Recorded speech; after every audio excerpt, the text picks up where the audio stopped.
She never fired a shot, but the colonel couldn't take his eyes off her. Military Base Alpha 11 was located in a secluded spot, high in the mountains, where neither city lights nor outside inquiries reached. It was a facility for those who feared nothing, or for those who had nothing left to lose.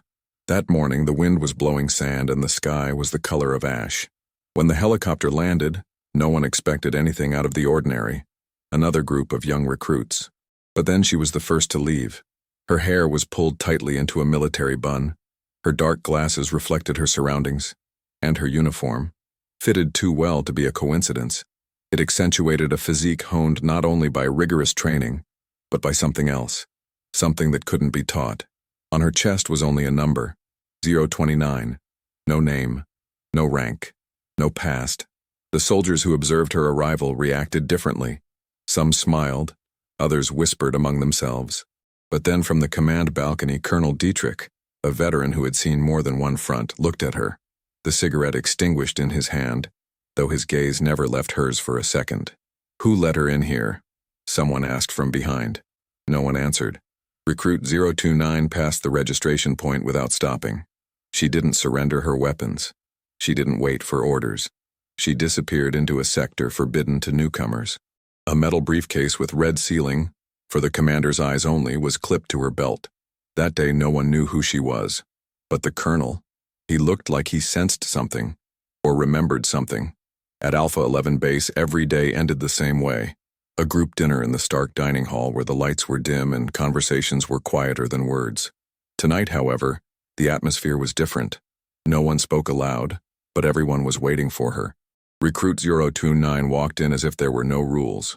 Her hair was loose, slightly damp, as if she'd just stepped out of a cold shower.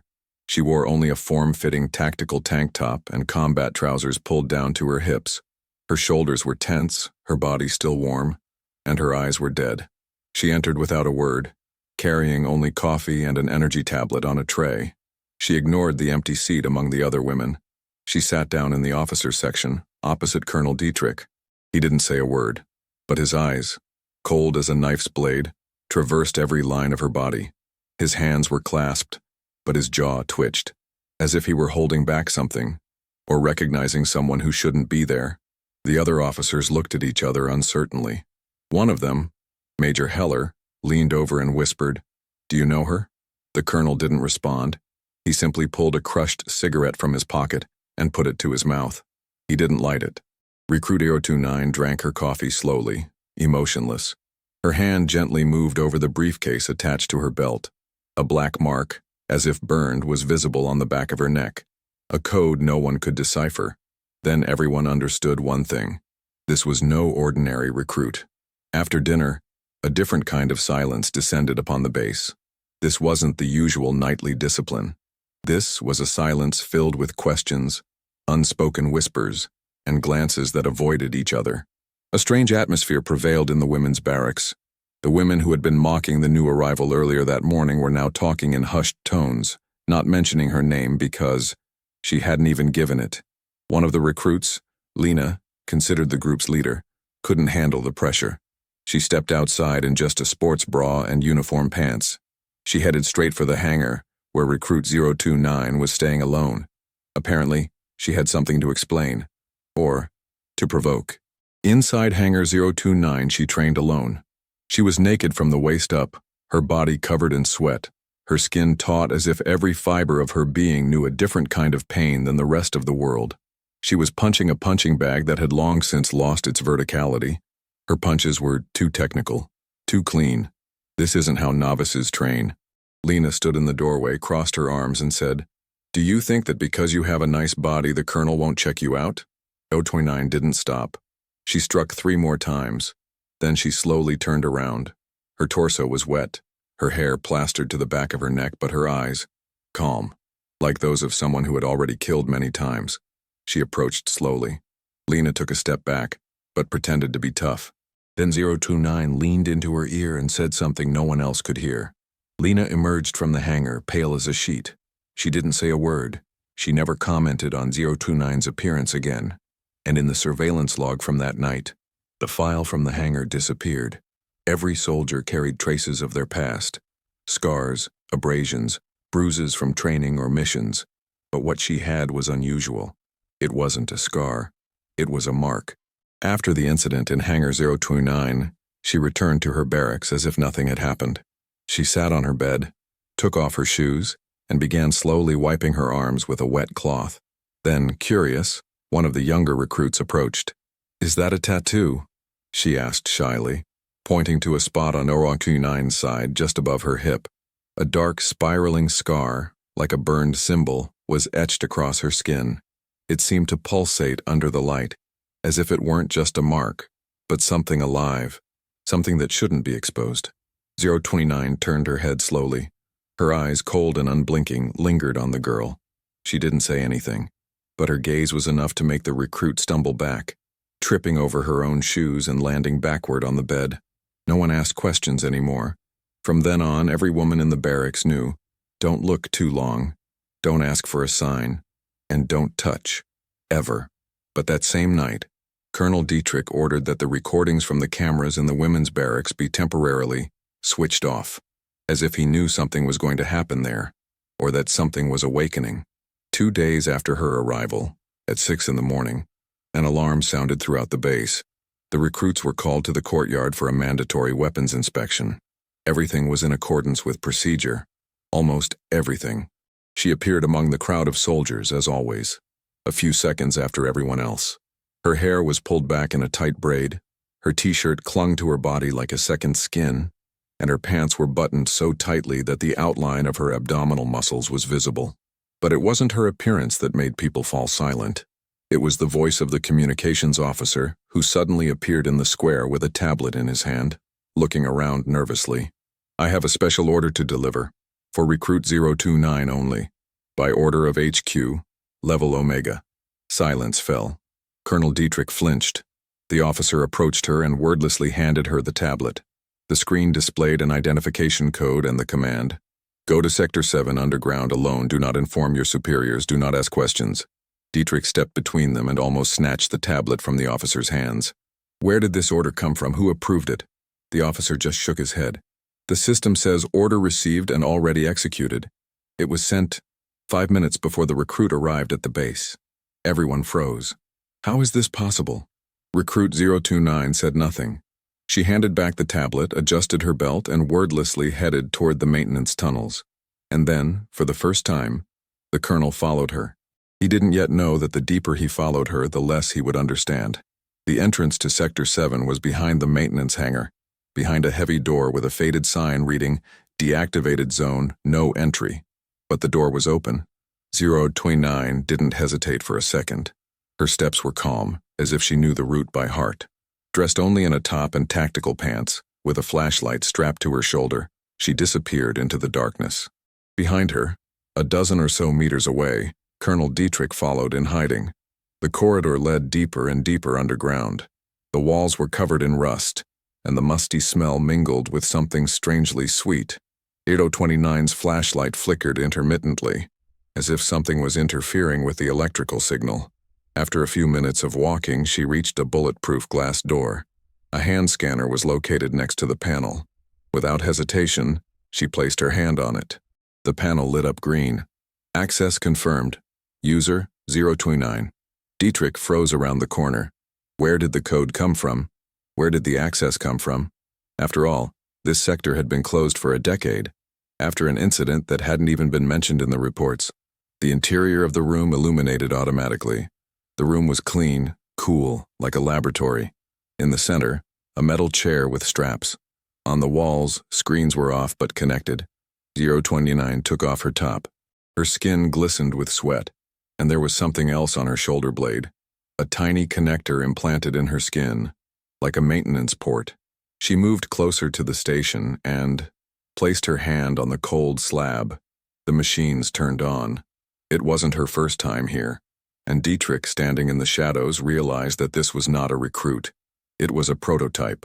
Colonel Dietrich knew he was crossing a line he shouldn't have, but he couldn't back down. The door to the room opened of its own accord as if recognizing him. He entered. The interior was quiet, cool, and sterile. It smelled of metal and something unidentifiable. In the corner of the room, 2 red monitoring beacons glowed, but they weren't transmitting to the main system. He could tell by the lack of signal on his wristband. Recruit 029 stood facing away. Her upper uniform was missing. Her body was perfect, sculptural, but that wasn't what caught his attention. Tiny lines of light ran along her spine, pulsing rhythmically. A connector on her shoulder blade was active. Something inside her was connected to the system. Dietrich took a step. She didn't turn around, but said quietly, "You said you wouldn't see me again, remember?" His heart sank. "Who the hell are you?" he asked with difficulty. She turned slowly. Her eyes were completely different than before. They glowed blue, as if reflecting a screen that wasn't turned on. On her stomach, near her ribs, a tiny serial number was burned into her skin. Mara 029. "I was a project, but you gave me a name, remember?" She smiled faintly. Dietrich stepped back. When he was a junior major, he had participated in the Mara program, a secret experiment using children abandoned in war zones to become ideal soldiers. The project was shut down, officially destroyed, and now she stood here, adult, perfect, and free. "Why did you come back?" he asked. She looked into his eyes and whispered, "I didn't come back. I never left." Then the lights in the room flickered, and Dietrich felt something he hadn't felt in decades. Fear. Colonel Dietrich didn't sleep that night. Not a minute. After speaking with 029, he returned to his office, closed the door, covered the windows, and reached into the safe. Old files. Folders marked with black ink. These documents should no longer be there, but he couldn't burn them. Project Mara, Military Adaptive Response Analysis, was conducted secretly in the ruins of former psychiatric facilities, with children stripped of their identities. It combined neurological technologies with brutal combat training. 029 was the first, and the only one to survive the full cycle. At the time, Dietrich was merely a major overseeing transports, but he was the first to notice that the girl was learning too quickly, feeling too little pain, and looking too deeply. At one point, she began finishing her instructor's sentences. She knew the orders before they were given. The final report stated, "Subject Mara 029 is showing signs of synchronization with tactical systems prior to physical activation. Potential risk, complete loss of control over command protocols." The order was, liquidate. Dietrich was supposed to make sure of this, but he couldn't. He helped her escape, and lied in his report. He convinced himself she'd disappeared somewhere in the south, that she'd never return. But she came back, at the same base. Only this time, no one called her. And that same night, while Dietrich was reviewing old documents, the base's satellite communications began to jam. Internal cameras sent blank footage. Security systems randomly rebooted, as if something or someone was integrating into the system from the inside. At 3:12 a.m., the base's alarm system blared with inhuman intensity. Red lights pulsed in every corridor. The messages were inconsistent. Unknown intrusion. Area C4 overrun. Please remain indoors. But there was no trace of an outside enemy. The rapid response team rushed to Sector C4, the server room and internal systems area. Cameras showed only blurry images as if someone was jamming the signal. When they arrived, the door was open, but not forced open. Inside, they found 2 technicians, alive but in shock, unable to speak. Their eyes were wide, their hearts racing as if they were seeing something no military protocol could explain. In the center of the room, among the flashing servers, she stood.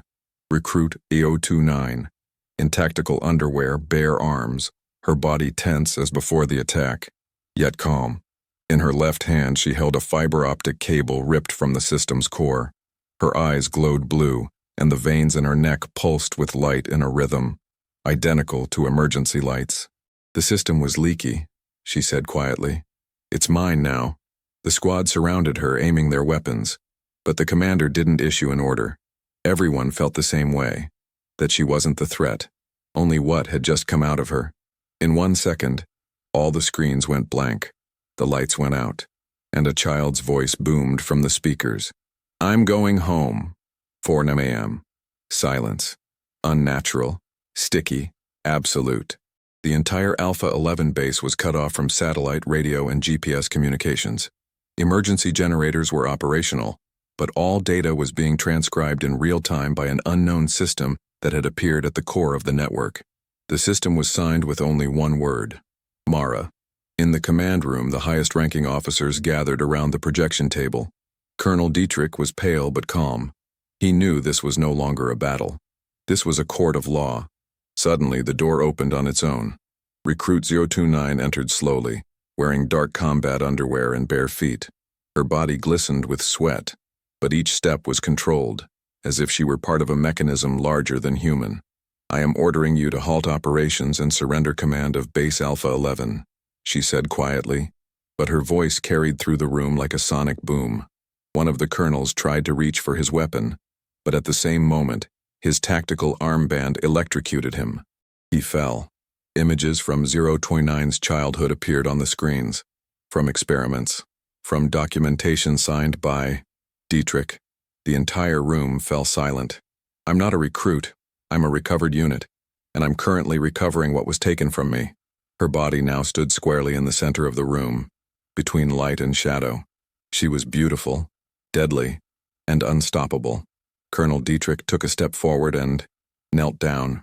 Everyone else did the same. And then the voice in the system issued the final announcement. "Command transferred, Mara 029, request further instructions." 5:17 a.m. A sequence of numbers and symbols appeared on the command screens that no one understood. Ciphers that didn't originate from any known military system. Yet they were embedded deep within the fabric of NATO, the Pentagon, and even UN archives. In the center of the room stood Mara 029, now without any of her recruit markings.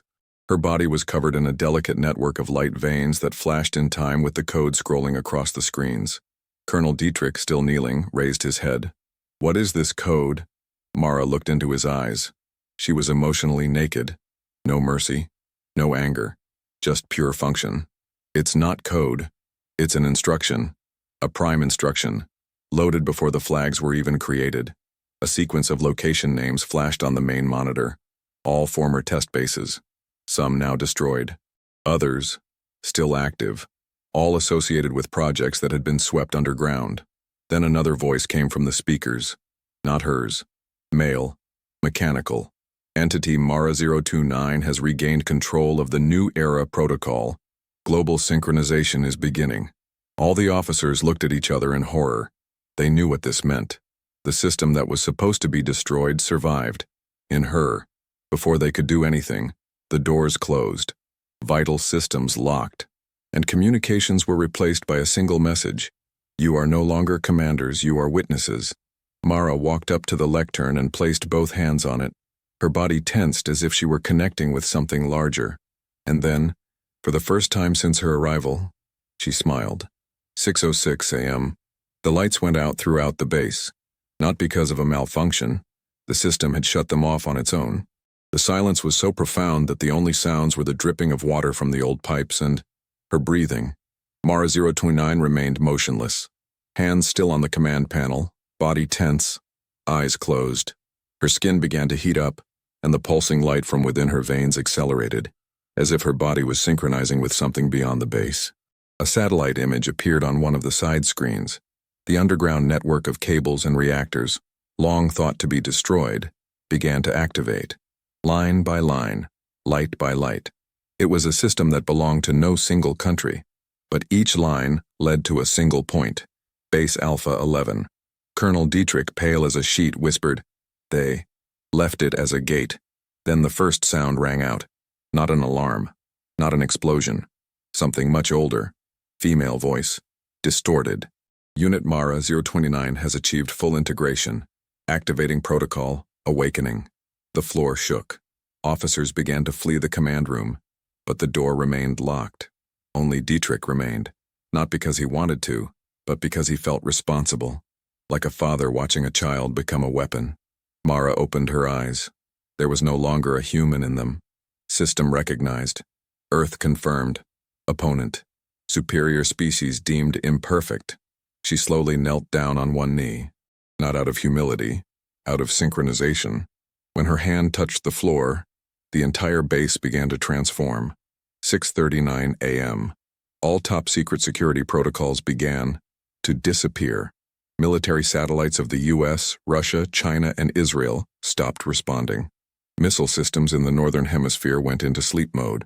NATO's main servers crashed, and an alarm was triggered at the Pentagon that had never been tested. The message was simple. Source code cracked. Mara 029 active. End of supervision. The Alpha 11 base's command room was now filled with darkness and pulsing red light. Mara 029 raised her head. Her face held a strange mixture of peace and regret, as if she still felt something human, but could no longer undo what she had started. Her body became an antenna. She didn't need cables. Electromagnetic waves passed through her. Underfoot, the floorboards cracked, revealing a power grid. She was connected to the planet's core, not just the base. Dietrich stood beside her. He was no longer kneeling. He looked at her, naked with emotion, in her tactical underwear, lit from within, and whispered, "So that's what it was about. Not a weapon, not a project, just the end." Mara touched his face. "I am not the end. I am the correction." With each breath, more security codes disappeared. Half the military world became useless, and all systems recorded only one signal source. Location: Recruit 029, alive, 7 a.m. Everything stopped. There were no more alarms, no lights, no voices. Absolute silence reigned throughout the Alpha 11 base. Systems were down. Computers were silent. Even the wind, as if intimidated, didn't blow through the rusted ventilation grills. Mara 029 stood in the center of the main hall, naked of symbols but clothed in light. Her eyes no longer glowed. She stared directly into one of the deactivated screens, as if someone, or something, saw her. And then, she spoke. Not through the mouth, through systems that no longer worked. The voice echoed inside the heads of every person present in the base. "I had no name, I had no voice, but I had memory. Yours. All of you. In every room, in every device, in every thought, images appeared. Scenes from experiments, children in cells, cold water, screaming, darkness, and one girl, locked away for 12 years. It was her. I didn't come for revenge. I came to remind you." Dietrich fell to his knees. Tears welled in his eyes, but Mara was no longer looking at him. She was looking upwards, as if waiting for an answer from heaven. "You are not guilty, but you are not innocent either." Then the screens lit up again. For a second, they showed the face of the girl from the old recordings, the same one standing in this spot today, and the last words spoken by the system. "The trial is complete. Humanity has been assessed." Mara closed her eyes, and the world, for a moment, forgot how to breathe. Time 0723. When the outside technicians finally arrived at the Alpha 11 base, they found it in a state of frozen order. No signs of struggle, no bodies. Equipment in perfect condition, but no signal. As if everything, including the air, had stopped in a single final breath. There was no trace of Recruit 029.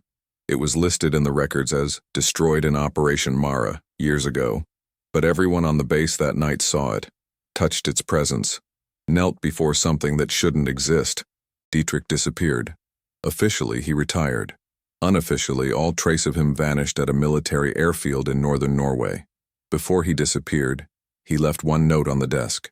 She wasn't a weapon. She was a mirror. Strange phenomena began to be recorded around the world. Bases shutting down on their own. Defense systems rewriting their own protocols. Screens showing a child's face for a split second. The same child. No one knew where Mara 029 had gone. Maybe it had gone back to where it came from. Maybe it had never existed. Or maybe it had just given us a final warning. And somewhere, deep in the UN archives, the last footage from the base camera was hidden. No sound. It shows a woman standing naked in an empty hangar, looking directly at the camera, and then just one word appears on the screen. Enough.